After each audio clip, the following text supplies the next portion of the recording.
السلام علیکم ناظرین، خبر کی اصل خبر کے ساتھ سمیر قریشی آپ کی خدمت میں حاضر۔ ارمغان کیس یہ اس ملک کا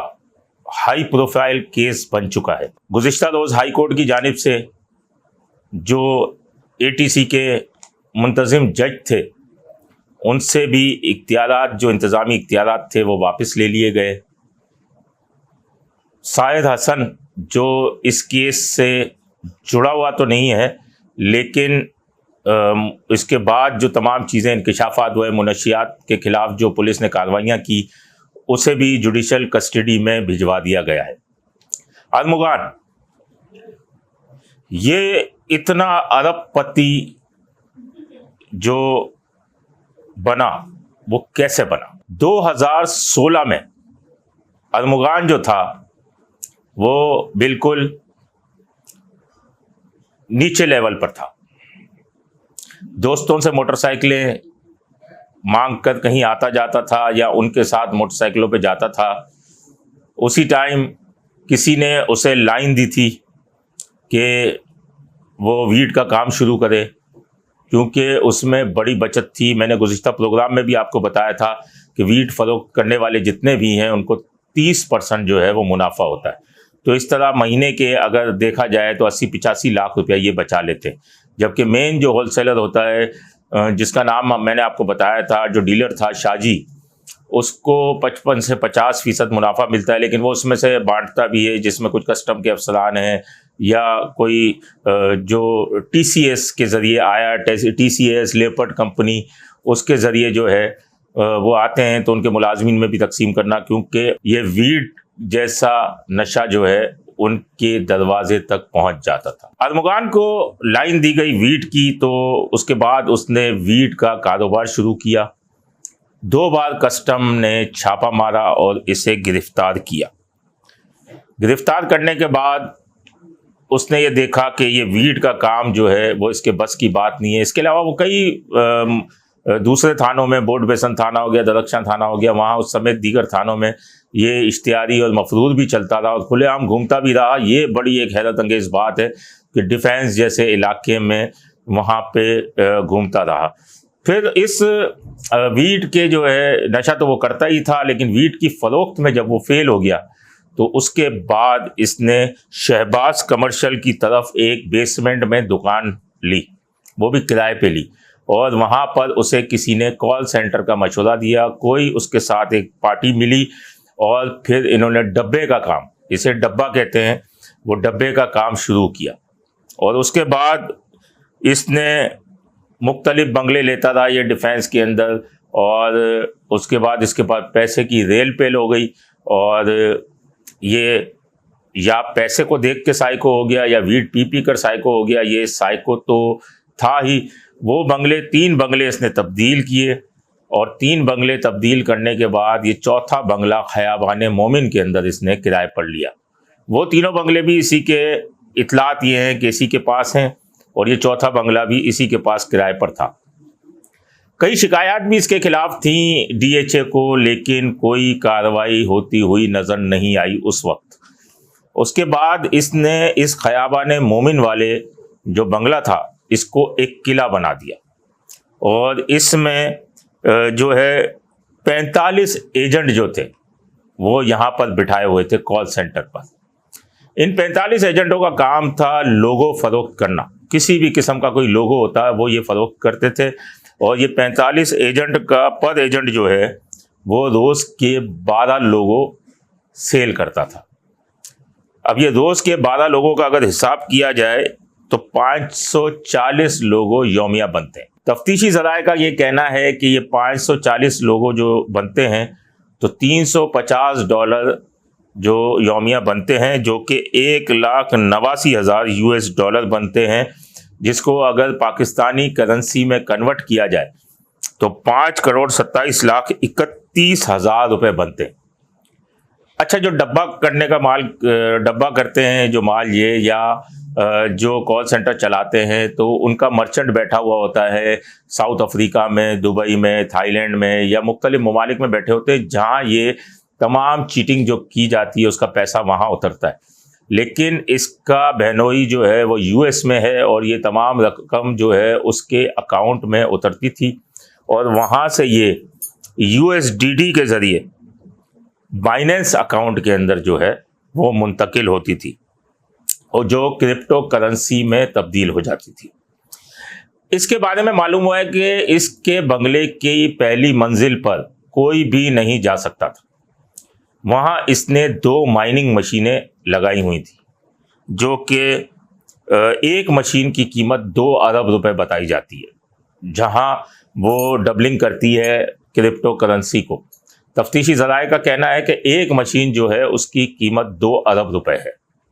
اور اس کے موبائل والیٹ میں ہی اگر دیکھا جائے تو کروڑوں روپیہ جو ہے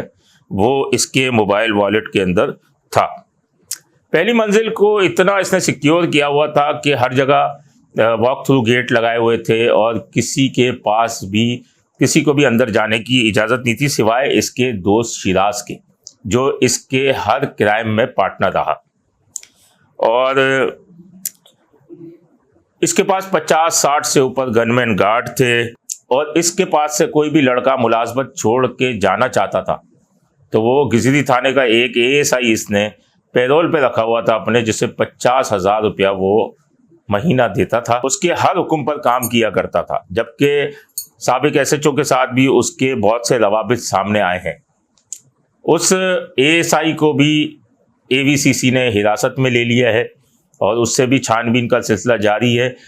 کیونکہ ایک اور بھی سامنے چیز آ گئی کہ ایک اس لڑکی کا بیان حاصل کر لیا گیا جو کہ زوما نام کی لڑکی تھی۔ وہ زوما نام کی لڑکی کو اس نے زوما نام کی لڑکی تھی، اس کا بیک گراؤنڈ میں آپ کو بتاتا چلوں کہ اس کا ایک دوست لایا تھا اس کے پاس، غریب گھر کی لڑکی تھی جسے اس نے اپنے کال سینٹر میں ملازمت دے دی تھی، اور وہ اس کے بعد ڈانس پارٹی میں بھی آئی تھی، پھر کوئی نیو ایئر کی ڈانس پارٹی میں پھر کوئی تنازع ہو گیا تھا، جس کے بارے میں اس سے پوچھ گچھ کرنے کے لیے بلایا تھا اسے، اور اسے جو ہے وہ بڑے برے طریقے سے تشدد کا نشانہ بنایا تھا، جس کی حالت خراب ہو گئی۔ پھر اس نے پولیس کو بلایا اور پولیس کو کہا اس کو کہ چرچ میں بند کر دیا جائے، لیکن پولیس نے جب اس لڑکی کی حالت دیکھی تو اس لڑکی کی حالت جو تھی وہ ایسی کنڈیشن نہیں تھی کہ اسے گرفتار کیا جاتا، اس وجہ سے پولیس چھوڑ کر چلی گئی۔ اس کے بعد اس نے اپنے دوست شیراز کے ساتھ جو ہے اسے لڑکی کو گاڑی میں بٹھایا اور اسے وہاں پر بھجوا دیا، NMC ہاسپٹل جو ہے وہاں بھجوا دیا، جہاں انہوں نے اس کی حالت دیکھتے ہوئے پولیس اور 15 کو طلب کیا، اور معلوم یہ چلا کہ اسے زیادتی کر کے اور تشدد کا نشانہ بنایا گیا ہے۔ اس وقت بھی پولیس آئی، لیکن معاملہ وہ بھی ڈھکا چھپا رہ گیا، کوئی چیز اس کے اندر واضح نہ ہو سکی، اور اب اس لڑکی کا بیان جو ہے وہ ریکارڈ پر آیا ہے، اور یہ لیٹر چلتے ہوئے بھی دیکھ رہے ہوں گے آپ کہ جو لیٹر چل رہے ہیں یہ NMC اسپتال والے ہیں۔ اب پولیس نے اس سے رابطہ کیا ہے اور کچھ ریکارڈ پر بات آئی ہے۔ اب دیکھتے ہیں، پولیس کا سارا دھیان جو ہے اس وقت وہ منشیات کی طرف ہو گیا، جو ویٹ کا کاروبار کرتے ہیں۔ اس میں مزید جو ہے وہ کارروائی ابھی فی الحال جو ہے وہ رکتی ہوئی نظر آ رہی ہے، کہ پولیس نے بہت گیپ چھوڑا ہوا ہے اس کی تفتیش کے اندر، جو کہ نہیں چھوڑنا چاہیے تھا۔ جب اس کے گھر سے چھاپا مارا گیا تو کروڑوں روپے مالیت کا اسلحہ ملا، جس میں ایک اوزی بھی ملی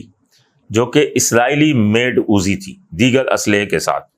یہ اسرائیلی آرمی افسر کی بنائی ہوئی اوزی ہے، جو کہ 1956 میں پہلی مرتبہ استعمال ہوئی تھی۔ یہ بھی قبضے میں لی گئی، اور بھی کروڑوں کا اسلحہ قبضے میں لیا گیا، لیکن اب تک ارمغان کا والد جو ہے کامران قریشی، وہ اب تک اس اسلحے کے لائسنس یا پرمٹ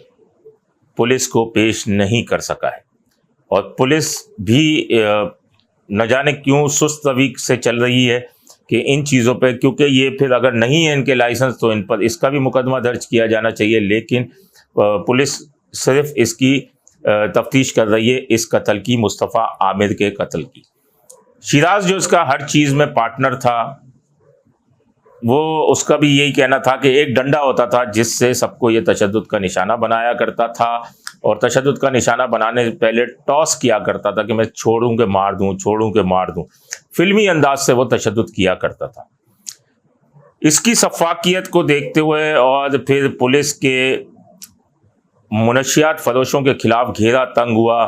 چھاپے لگنا شروع ہوئے، جس میں ساحر حسن کو گرفتار کیا گیا۔ اس کے بعد جو ویڈ کا کاروبار کرنے والے جو ساؤتھ کے ایریا کے اندر ہیں ان میں کھلبلی مچ گئی، اور جن کے پاسپورٹ پر دبئی کے ویزے لگے ہوئے تھے وہ دبئی فرار ہو گئے۔ اور اس کے بیانات کے اوپر شوبز انڈسٹری ہو یا سیاستدان ہو، بیوروکریٹس ہوں، ان میں بڑی کھلبلی پائی جاتی ہے،